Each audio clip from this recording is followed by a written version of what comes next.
Welcome to the Episcopal Deacons podcast, a series devoted to highlighting the work of deacons and their ministries in the world and the church. Now, here's your host.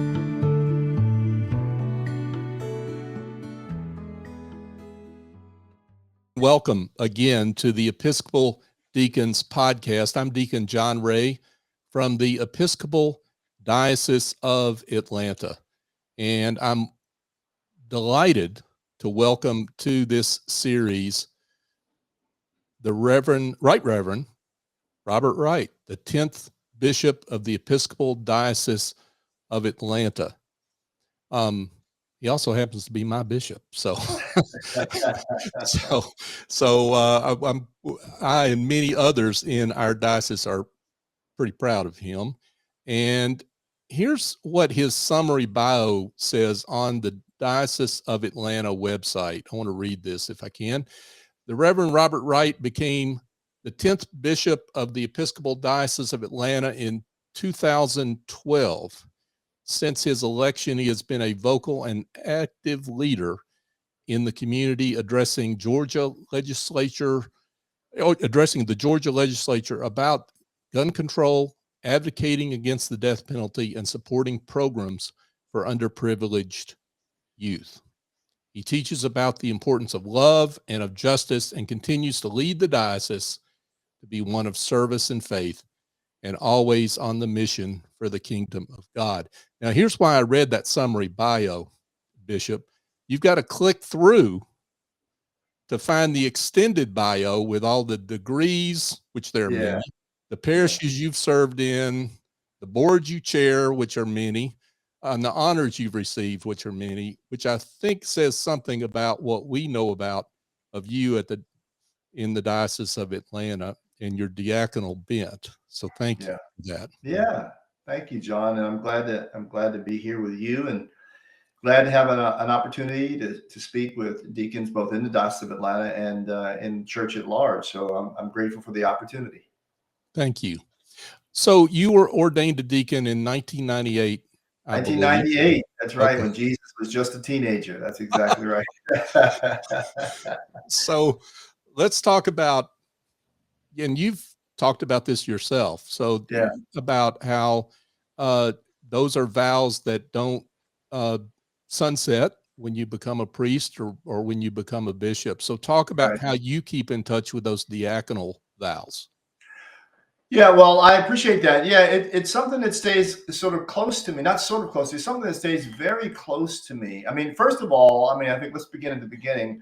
I understand the diaconate, the priesthood, and even the episcopate, being a bishop, as flowing downstream from what it means to be baptized. And so those orders, diaconate to the presbyterate, priesthood, and the episcopate, are just ways in which to embody our baptismal vows, and the community discerns, and so on and so forth. And so once a deacon, always a deacon, I suppose, is the surest way to say that. I remember as a seminarian, I was in seminary, and I remember sitting with one of our visiting African bishops, who said something really enigmatic to me, and I don't know if I fully grasped it at the time. This is maybe 1997. He said, if you're a failure as a deacon, you'll be a failure as a bishop.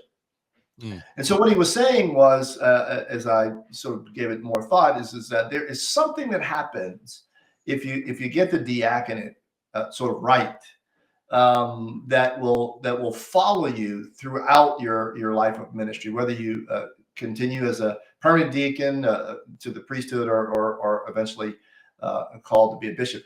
And I think I know what that is, and that is to keep in one's mind, keep at the forefront, this notion that church is a gift to world, and world is a gift to church.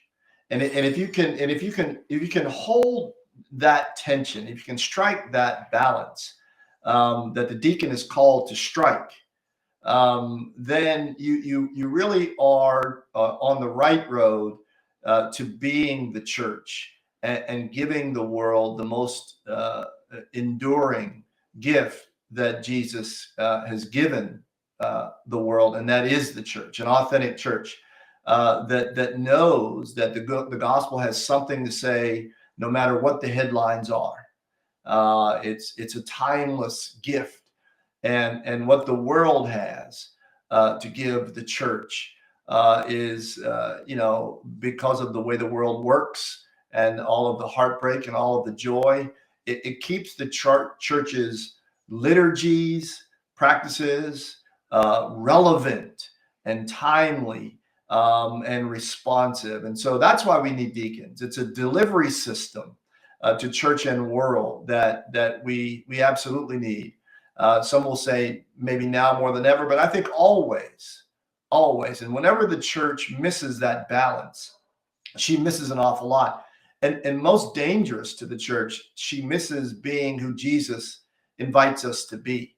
And that is on the ground, in what I call fingernail dirty places, proclaiming light and grace and mercy, and helping the church be the church. And so without that delivery system, then we're not quite who Christ called us to be.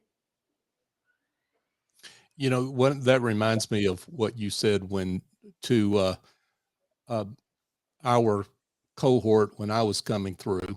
Yeah. That I want to be able to smell the aroma of the world on you. Yeah. When I come to see you, right? That's right. I want to see in our laity and all the orders of ministry in the Diocese of Atlanta and beyond in the church. You want to see and smell on them is a sort of a poignant way to say it. The aroma of the world, its joys, its heartbreaks, its conundrums, its questions, its struggling. If we're just the people of a beautiful liturgy and intellectual sort of an intellectual faith that never touches the ground, then I don't know what we are. That's just not who we are. Our purpose is clear at our founding. In not a long time, we'll be talking about the transfiguration of Jesus, and Jesus was high and lifted up. He had a sort of mountaintop experience, and what led to his mountaintop experience was just inviting some friends to pray. And the friends, just like us, they want to enshrine the moment by building booths on that mountaintop place, right? They want to buy that land and build a sanctuary. But mountaintops are made for valley lows. And I think that's who the church is. And I think the deacon is one important delivery system of that we are high and lifted up in liturgy, and liturgy needs to be beautiful, and it needs to be persuasive and poignant and connecting, but for a good reason. And that is so that you and I can be fueled up to go out and give the hell that we see just a little bit of heaven. And I think that the church needs to know what's happening, what's happening in our prison system. Oftentimes, at least in Georgia, not very far away from many of our parishes, and what's happening to young people, and what's the data on suicide, and how lonely are our elderly folks, and what are the real needs. And when the deacon and the lay folks in particular are sort of in touch with that work, it makes church different. And I would argue makes church better. It's not sort of a cult of, hey, let's be deluded for an hour and a half on Sunday before we watch football or go to brunch. But let's figure out what this cross of Christ actually has to say to now. I can't think of better work, because without that work, I mean, we either default into some sort of pie in the sky sort of gospel, or on the other side of that equation, we end up as a sort of a sad gathering of people who are despairing, and thinking about a museum God who did all the cool stuff way back when and has nothing to say to our times right now. And so, again, I think what we're talking about here, as we're talking about deacons and the ministry of deacons, is so what, right? Church, so what? And I think the way that we embody that in all of the orders of ministry, laity, diaconate, priesthood, and the episcopate, is that four-pronged delivery system of responding to so what. And our so what always is somebody. There's a somebody that has made a difference in our own personal lives and that has beckoned us forward to go out into the world and to be this thing, not just to build something, but to be this thing, which ultimately is persuasive to other people's imaginations. So you raised the baptismal vows. Yeah. So what, and the role of the laity and the role, how the deacon interacts with the laity, talk about, maybe dive into that a little more, and maybe from a point of view of the significance of the introduction of those baptismal vows and the revival of the diaconate occurring at the same time. Yeah, well, I mean, I love clear purpose, right? And I love accountability, and I, you know, and so I love that the questions in, you know, in the baptismal covenant are evergreen. And so whether you're a brand new Christian or you're long in the tooth like me, you know, there's room for growth as we interact with those questions. And, you know, one of the questions asks, we persevere in resisting evil. I mean, I think this is part and parcel of the diaconate ministry. I mean, to persevere in resisting evil is to understand, you know, through the deacon, his or her work, his or her preaching, his or her example, you know, the choices that are being made that violate the sacred covenant of you and I being siblings, you and I being made in the image of God, you and I being stewards of creation, you and I being called to share, you know, the very best that we have. And so, yeah, I think when you resist evil, you know, is another one that comes immediately to mind. And so I think one of the best things that we can do is to go as deep as we can into the baptismal covenant, because that is a significant marker, the marker, you might say, of our actual identity. So who do we think we are? If somebody asks you as a Christian, who do you think you are? You ought to show them, you know, the baptismal covenant and say to them, this is who I aspire to be, because we will with God's help, right? And so there's this sanctifying process that's happening in all of us. I miss the mark regularly. I'm guessing you might have missed it once or twice in your life. And so we're always being, you know, and the way that we're interacting with these questions is we're basically saying, will you create some space in as much as, you know, as much as lies in you? Will you try to give some new square footage to these ideas, right? Based on water and spirit being the genesis.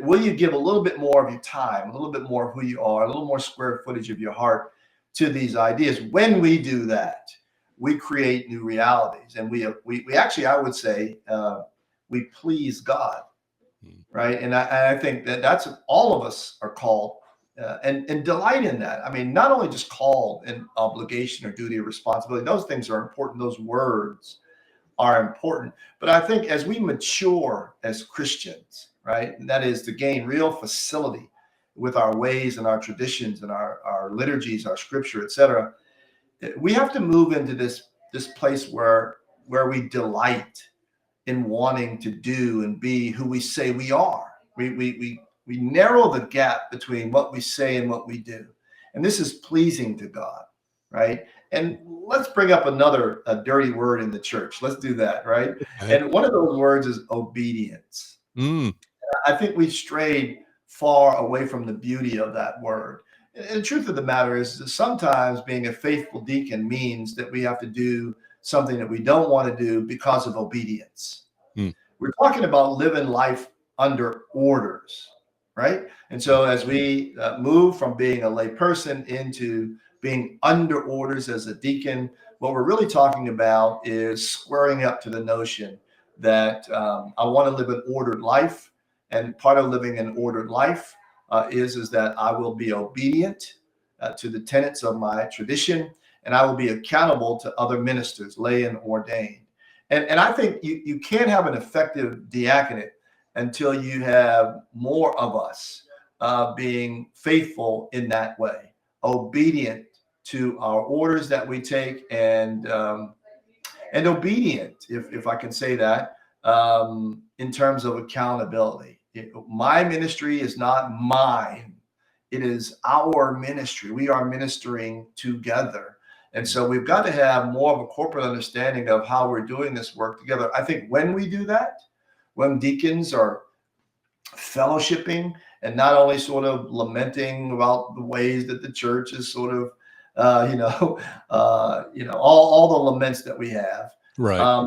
But when we're trying to build each other up so that we can stay mission focused and mission energized, then I think we're down the right road. And part of that, I think, stays with, what saves us from a paralyzing sort of subjectivity is these promises that we make in the baptismal covenant.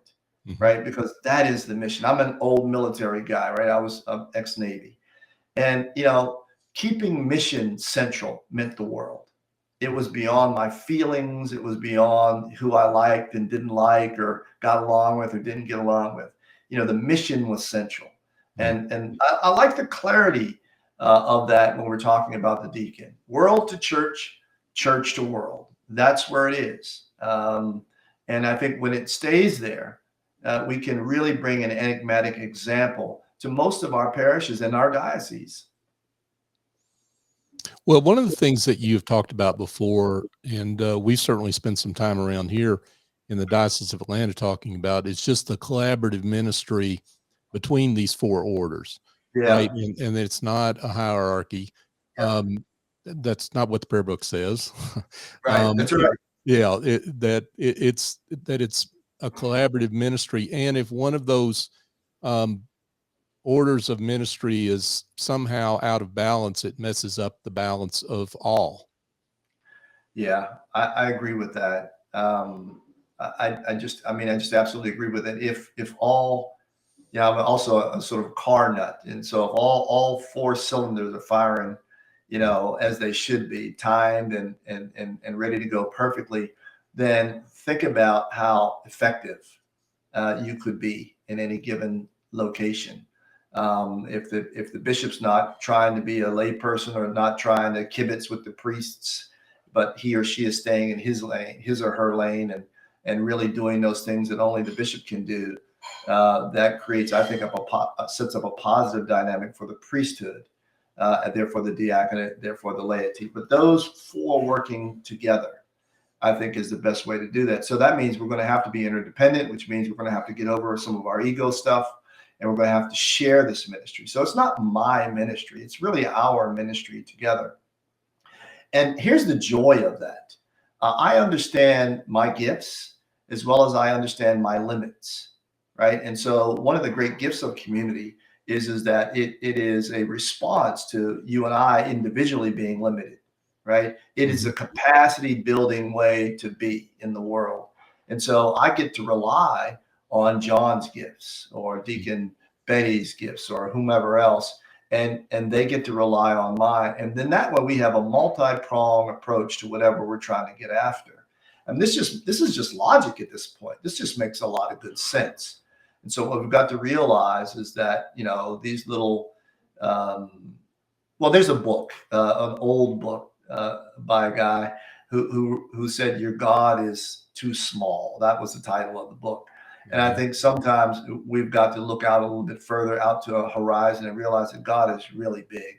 And this thing is really bigger than my own pet little projects and pet peeves. And that God is really a big God and really after, a big mission. And when we can think in those terms, then we know we need each other. When we can right size this thing and see through God's eyes a little bit in prayer and liturgy, etc., then we get a sense that we absolutely need each other.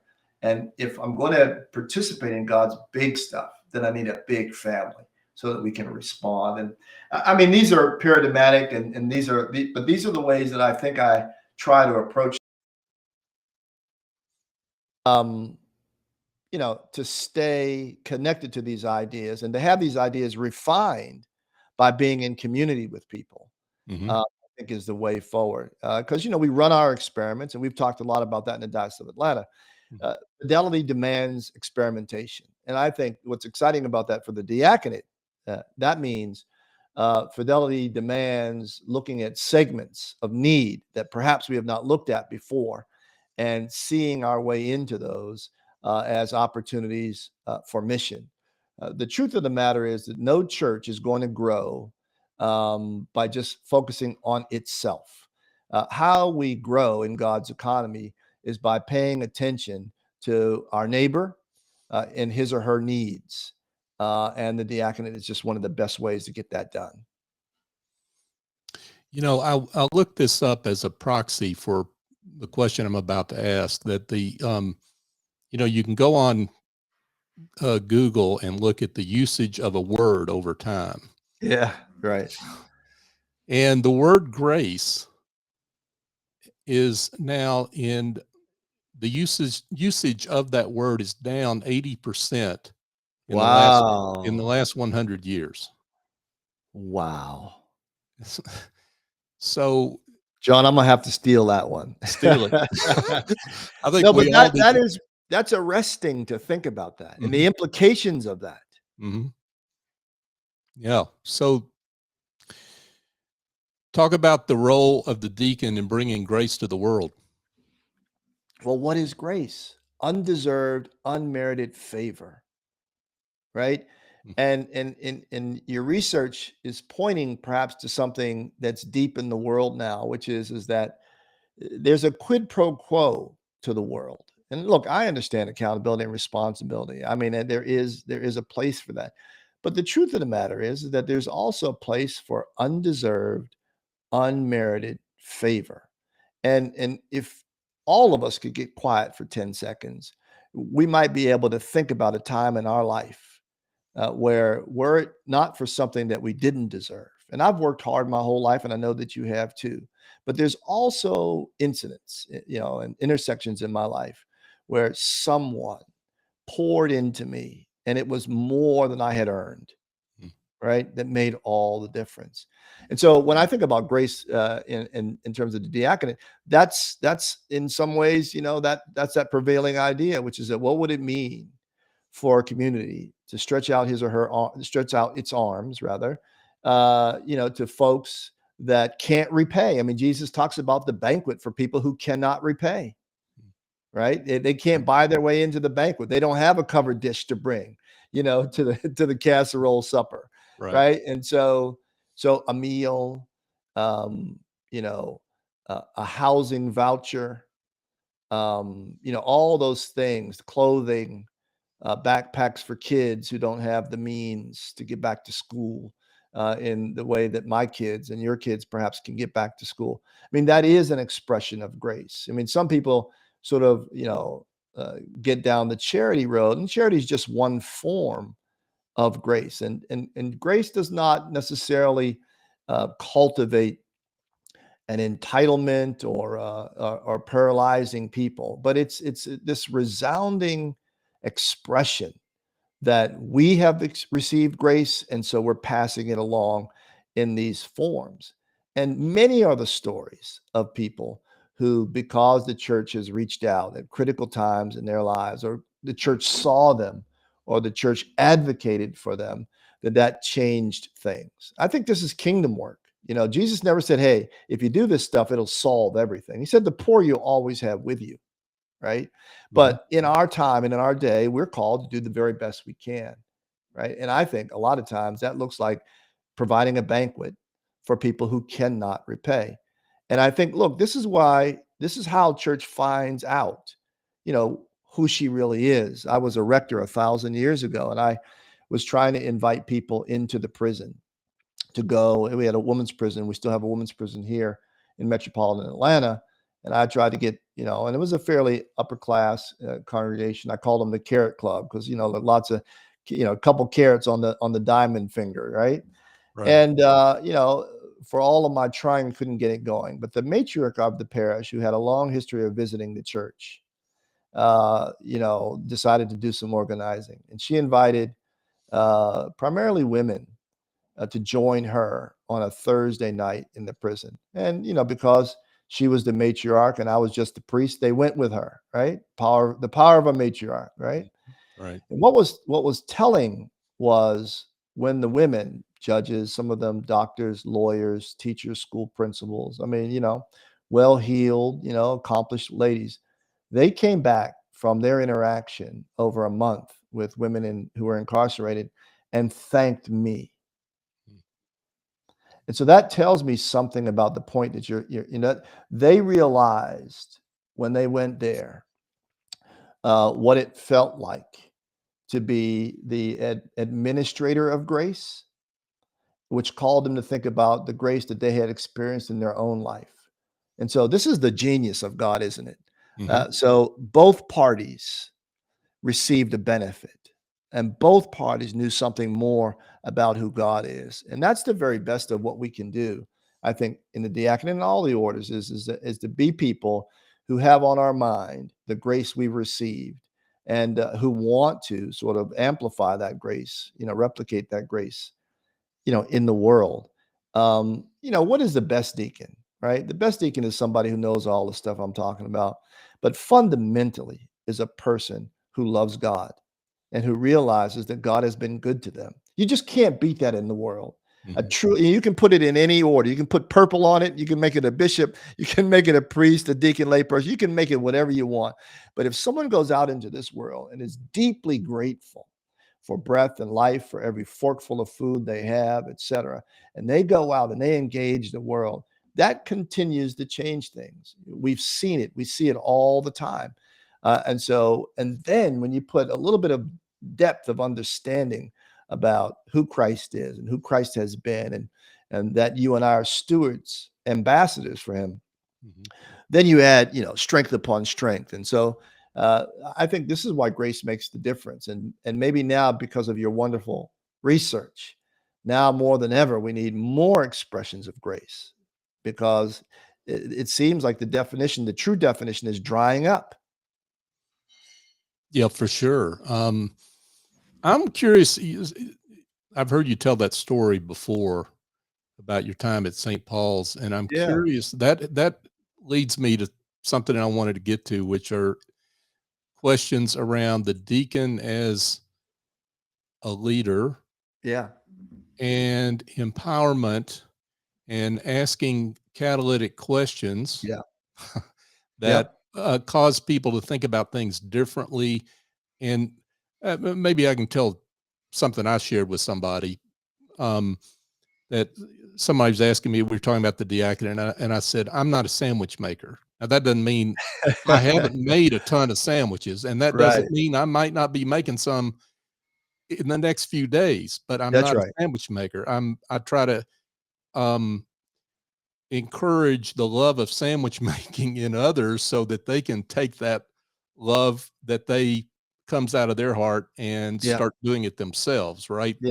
Fill in the blank, whatever that is, sandwich making or whatever, going to prison or what have you, to visit those ladies. So what kind of catalytic questions were you asking at that time of that matriarch that helped open them up to say, I want to make that happen?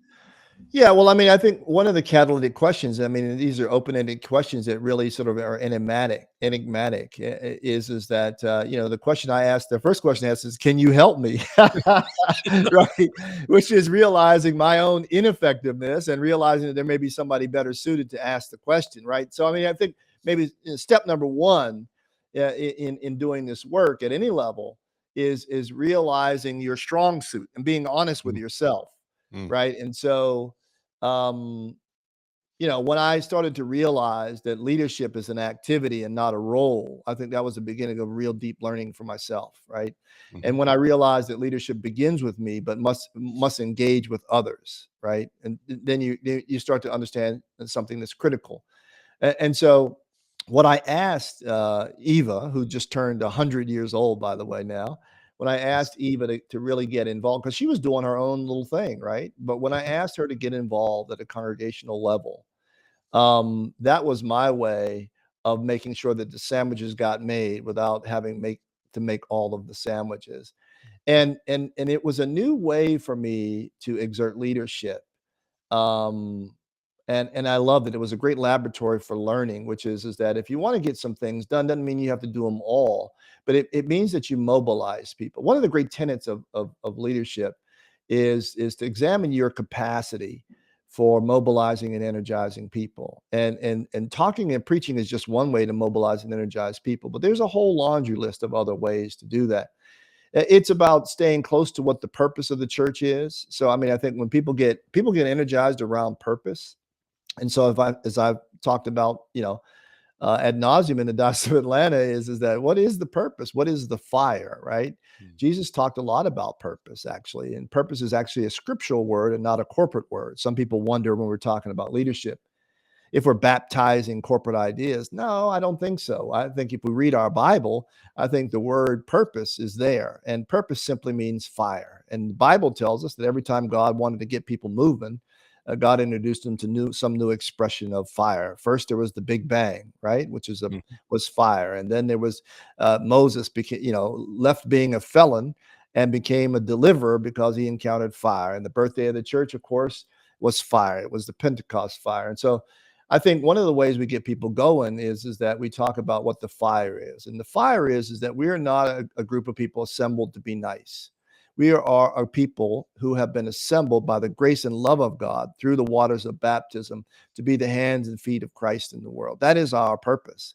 And I think, as you know, John, very well, we have to say that, and we have to say that deeply and frequently and creatively so that people really catch that glimpse of who we are. It is true that as we go about being explicit about our purpose for why Jesus and why the church, some will catch that idea and that fire faster than others.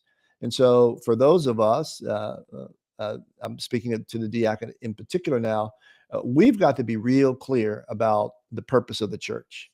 The purpose of the church is to be a group responding to the grace extended to us. And so we respond to the grace extended to us by extending that grace to others.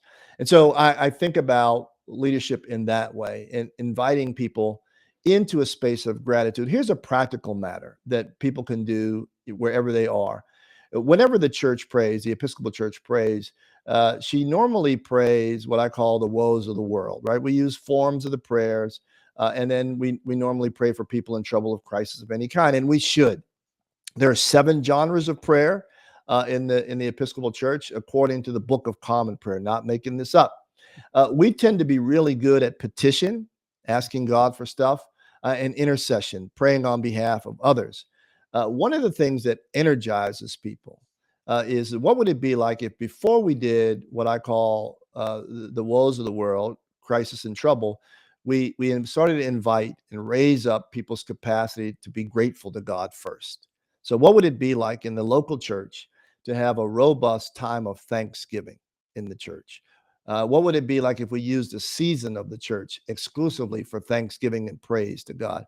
What I find at a spiritual level is that this gets the energy going. This gets the energy flowing, because when people get called down and back to, hasn't God been good to us, even with all the troubles of my life and the things that are not perfect, an energy starts to well up, right? An energy, a resource starts to well up. Walter Brueggemann talks about life being life, that you and I are becoming increasingly numb. And there has been a real malaise, not only in the church, but in the world post-COVID that we're still recovering from. And one of the ways to break through spiritually through this malaise that turns into something measurable is to call people down and back to gratitude. And when you do that, then we find out that there's some real opportunity to connect with neighbor who may need a hand up, and to look beyond our own woes. The church has got to be more than just a hospital, spiritual hospital for those in attendance. It's got to be more. It was designed to be more. Look at Jesus in Matthew, Mark, Luke, and John. Jesus didn't just conduct worship services. Jesus did a lot of stuff, right? He was responsive to neighbor. And so I guess this is our founding vision. This is our core purpose. And to get back to that, I think, is a real gift. I think if you asked most congregations, took a survey one day, what the purpose of the church was. And if there were 100 people in attendance, you get 123 answers, right? Mm-hmm. I think what we need to do is work really hard on getting really clear about why does St. Swithin's, we always use St. Swithin's or St. James or St. Bobby's, why does St. Bobby's need to exist? And we can get down there, take the sort of elevator down into that. Then I think we can find some rocket fuel that'll sustain us. Nobody cares these days, if I could be so bold, how long St. Matthew's has been on that same corner, right? And I can tell you, young people really don't care. What Right. they care about is, do the people in the building, right, care? Is there a demonstrated history of them caring? Are they closing the gap between the rhetoric and how we actually live? People care about that, right? And that creates new curiosity in other people, and then they come and see. So I think the way forward for us at every order and in the church now is to get back to our core tenets. Look, let me just say this. I think that COVID stole life from us and stole livelihood from lots of us, right? On that side of the ledger, it was a gut punch. It was disorienting. Some people used it to fuel up political division, et cetera. But on the positive side of the ledger, right, it also helped a lot of stuff burn away. And some of us have used that refining fire to get down to, what does the church really have to offer the world? We get down there, I think we really have something to say. Yeah. Talk about the bishop, the prophetic voice of the deacon, speaking of Walter Brueggemann, because you've used some of his ideas and observations in talking about the prophetic voice of a deacon. Well, sure. I think that, well, first of all, let me give a resource, because some people will be listening to me and say, well, this guy's, the cheese has slid off this guy's cracker, right? So I'm not making any of this stuff up. I promise you, it's in the Bible. It's in the prayer book. I'm just doing a little jazz here. But well, let me give you a concrete resource. Walter Brueggemann wrote a book called Reality, Grief, and Hope. The 3 urgent prophetic tasks of the church, right? And it's a book. I mean, lots of people know his books, and you should read them. I mean, he's a phenomenal intellect and great gift to the church. And he sees this through the idea of what is the prophet. He's an Old Testament scholar, if you don't know him. And what he says is that prophet is not sort of some, old man, typically with white hair and a long white beard, who's sort of angry, sort of a curmudgeon, waving his finger at the world, right? A sort of Debbie Downer, stick in the mud kind of fellow. No, he says that is a mischaracterization of what a prophet is. The prophet is someone who feels deeply, someone who feels the pain of the world deeply. And also, interestingly enough, feels God's pain, right, at our lostness and our stubbornness and our callousness, and has to speak. Jeremiah says, it's like fire. Here's fire again. It's like fire shut up in my bones. And so the prophetic ministry is out of a deep well of caring. And it's not about going in on Sunday and getting to the microphone and lighting everybody up, and telling everybody how bad they missed the mark. And it's not that at all.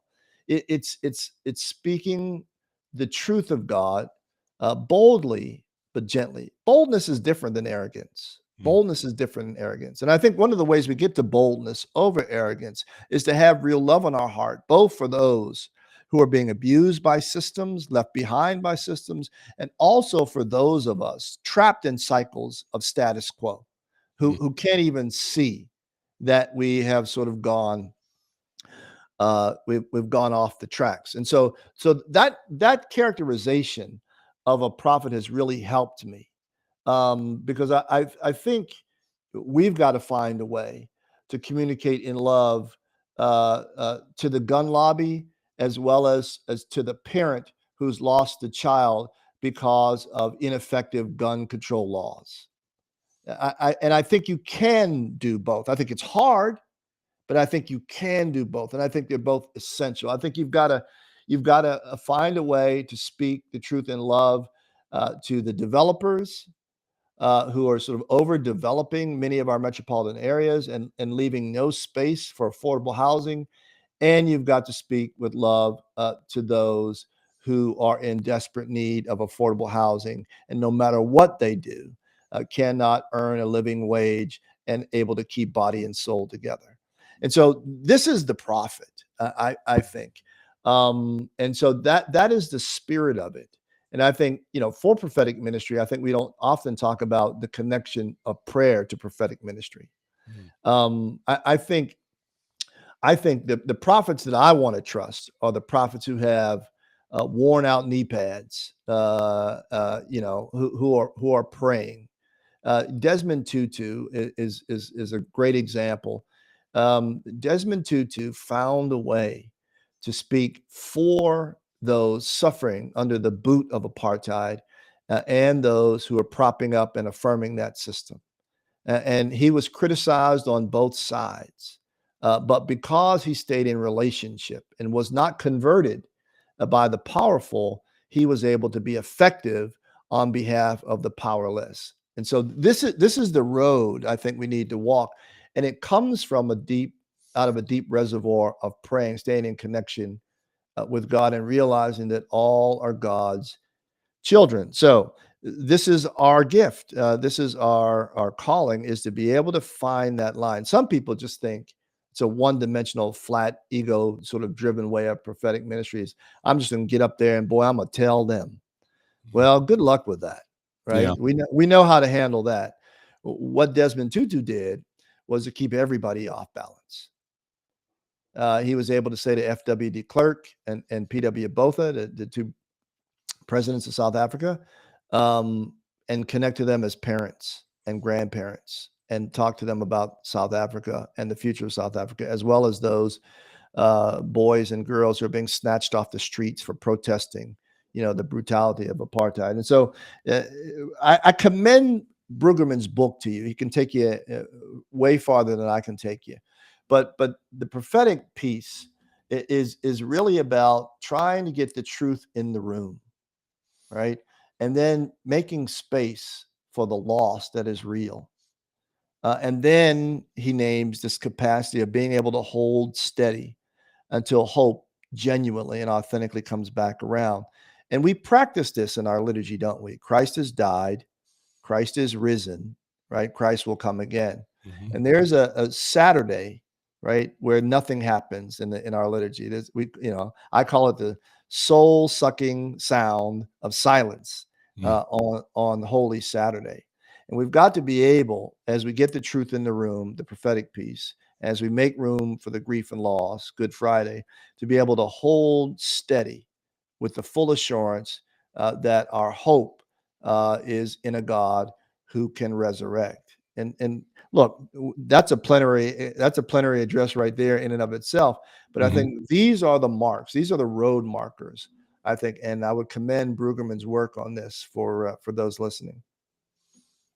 And one of the scripture that pieces of scripture that you pointed to was Isaiah, and Isaiah saying, "I am lost, I have unclean lips." Yeah. And pointing that out before he got to, I'm with a people of unclean lips, right? That's right. I mean, yeah, he got the order right. Well, I love that, because he just didn't say, okay, now you've seen this vision of me high and lifted up and the seraphims flying, now go get them, go Isaiah, go tell these folks. No, Isaiah does an amazingly spiritually mature thing. He says to God in the moment of confession, as this transformation takes place, I'm a man of unclean lips, and I live among people who have unclean lips. And I think so. I think if we're going to think of prophetic ministry, because I'm always wary of people who say that they're prophets, right? I think Those the people world is too. they make me nervous, Yeah. right? The It world's might be nervous said too. about you, but don't Yeah. say it of yourself, right? Yeah. Right. um, so the prophet, I think, never isolates him or herself from the people. They realize that they are among the people, even the people who are walking the wrong way, that they are part of that number. Yeah. Let's shift gears and talk about younger deacons opening the diaconate to someone whose hair color is not what mine is, right? Yeah, mine and yours, right? Exactly. Those who have families and young families and job responsibilities and put, giving baths to toddlers at night and all the things that you and I went through that we don't have to deal with anymore, that they have to. And how do we open up the diaconate to younger deacons? Yeah, so you're asking a process question. I think that's a really, really important, question. Well, first of all, let's name the reality, right? Let's take a cue from Brueggemann. The reality is that a vast number of the deacons in the Episcopal Church are 60 or better, right? Mm-hmm. We know that's not a knock. That's a reality, right? That's just the truth of it all. And thank God for the service of our deacons, who could do other things, but have decided to live into this calling. Let's name that. Number two, let's name something. One of the things we did in the Diocese of Atlanta was we realized that our ordination process around the deacon was about formally acknowledging the spirit of a deacon already alive in someone, which is a paradigmatic shift. So we're not saying to people, oh, let's make you a deacon. What we want to do is just acknowledge the fact that you are already living, your heart, and your heart is already with those on the margins. And so you've already taken up some action, already being a different way, already being a certain way in the world. We just want to formalize that, right? And walk you through a process, give you some education about that, and then set you out, with the authority of the church. And so with that being said, I think the next move we need to make is that we need to realize that our processes of inviting, recruiting, and inviting people to be deacons, our formation processes need to change. And this is one of the critical conversations that we're probably going to need to have in the Diocese of Atlanta. And that is, given this reality that our deacons are older folks, what do we need to change? We have a set process, and that process was a refinement and was an innovation, 9 years ago or so. And it needs to be constantly refined, I think, now, given the new reality and the data. And so I don't have clear ideas about that, but I think it may have to do with some of our deployment strategies. That may be something that we have to renegotiate and think through and pray through.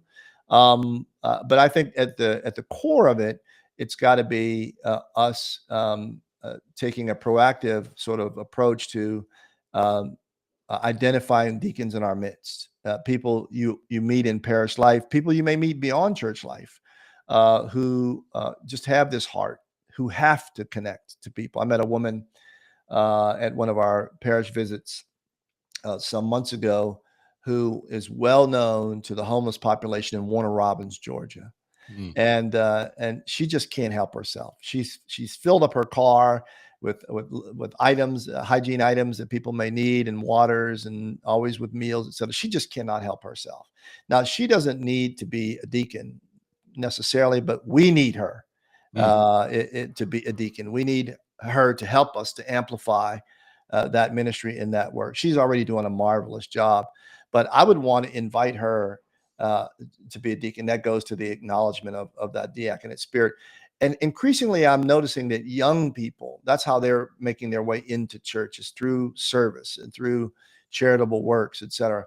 And so what would it be like to just invite those folks? What would it be like to sort of have an eye to recruiting in ways that we've never done before? What would it be like to developing a communications campaign that's specifically around that? I meet wonderful young people throughout the Diocese of Atlanta, and they've never been asked. And I'm sitting here right now because, a guy asked me, have you ever thought about the priesthood? Now, I laughed him to scorn when he said it to me, and look at me now, and look who got the last laugh, right? And so I think there's some questions to pose and some processes to refine. But I think that's where we need to start. And I'm hoping, as I think I've let you know and other archdeacons, that we need to sort of develop some new thoughts about it. What have we learned over the last series of years, and what new learning is available to us right now?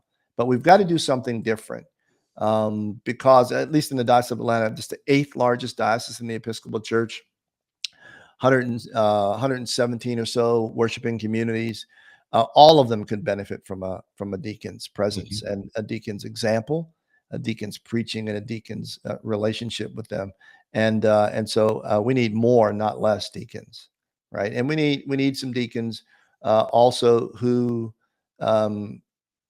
can be modeling what it's like to be younger deacons for that generation that's immediately behind them. And so we've got to think a couple generations, into this, I think. Yeah. Great words. As we wrap up here, you've been gracious with your time, and I appreciate that very much. It's great, John. I'm grateful for the conversation. Yeah. So thank you again.